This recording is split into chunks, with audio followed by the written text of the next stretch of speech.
नमस्कार, तुमचं सगळ्यांचं स्वागत आहे माझ्या एका नवीन ब्लॉगमध्ये। आणि आजचा दिवस तुम्हाला खूप छान जाऊ ही स्वामीचरणी प्रार्थना। तर आज फक्त मी चेहरा बघा वॉश करून अशी बाहेर निघाले आणि जाण्याच्या पूर्वी मी तुम्हाला सांगते आज कुठे जाणार। आजचा फुल डे माझा असा पार्लरमध्ये हे करणार आहे। तर ह्या वेळेला ना मी घरातूनच किट घेऊन चालले आणि हा किट कोणता आहे तर हा O3 प्लस प्रोफेशनल किट आहे आणि रेडियंट अँड ग्लोईंग स्किन साठी आहे, सिंगल यूज आहे मध्ये। तर हे मी नायकावरून मागवलंय किट आणि 885 असे त्याची प्राइस आहे आणि तो मला 800 और 750 असे काहीतरी रेंजमध्ये मिळालं। मला एवढं आठवत नाही आता, पण थोडंफार कमी आहे, प्रिंटेड प्राइसपेक्षा थोडंफार कमी मिळालं आहे ते। आणि आता मी करून येते आणि ह्याचा रिझल्ट मग सांगेन खरंच तर ग्लोईंग स्किन वगैरे यासाठी आहे का। मी जे बोललेले professional O3 plus bridal facial kit आहे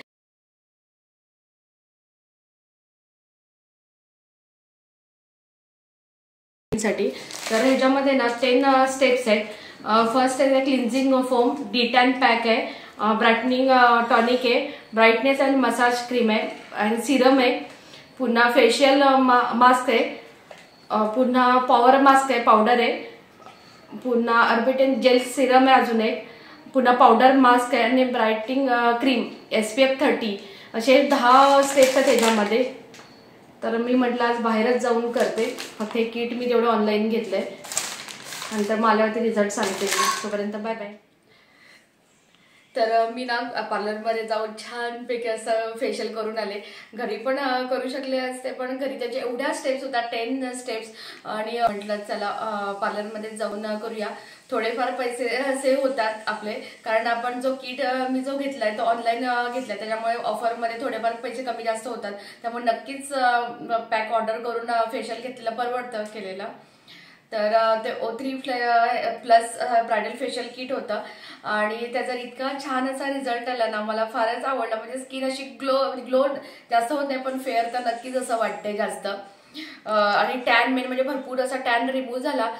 जेव्हा डिटॅन पॅक लावलं ना त्यावेळी वाटलं की काहीतरी होतंय स्किनला म्हणून, पण नंतर मग त्या जशा स्टेप्स करत गेले त्यानंतर एवढं छान वाटायला लागलं। तर हे नक्कीच मस्त आहे हे फेशियल किट। आणि आता ना मी थोड्या वेळाने लाडू पण बनवणार आहे, मेथीचे लाडू, तर त्याची पण रेसिपी तुमच्यासोबत मग शेअर करते। बाहेर मस्तपैकी कडाके थंडी आहे, तर म्हटलं चला मेथीचे लाडू बनवूया। तर मी 2 वाट्या सुकं खोबरं घेतले आणि इथे 3 चमचे मी अळीव घेतले आणि मेथी घेतले, ड्रायफ्रुट्स घेतलेत। हे सर्व जिन्नस आहे ना याच्यावरती कढईमध्ये भाजून घेते आणि भाजून झाल्याच्या नंतर मग ना गव्हाचं पीठ घेतले, पाऊण वाटी गव्हाचं पीठ आहे, ते तुपामध्ये भाजून घ्यायचं आणि गॅसची फ्लेम ना एकदम कमी ठेवायचा। आता तुम्ही जो तुपाचा ह्याचा कलर बघताय गव्हाच्या पिठाचा, तो भाजल्याच्या नंतर पूर्ण असा चेंज झालाय, म्हणजे एवढं ते भाजून घ्यायचं, म्हणजे लाडू खाताना ना असं गव्हाचं पीठ वगैरे जाणवणारच नाही की आपण गव्हाचं पीठ ह्याच्यामध्ये टाकलंय म्हणून।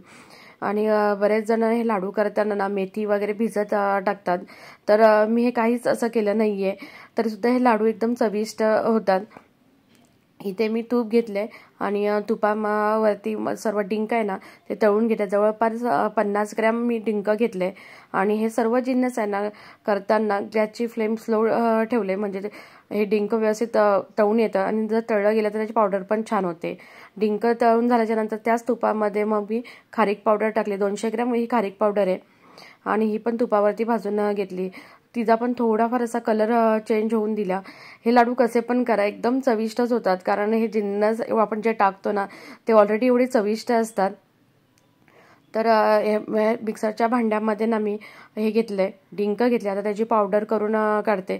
जेवढे आपण आता भाजून घेतले जिन्नस आहेत ना त्यांची एक सर्वांची पावडर करते आणि हे पावडर करताना थोडी अशी बारीकच करायची, म्हणजे लाडू एकदम असे हे होतात, बारीक असे होतात।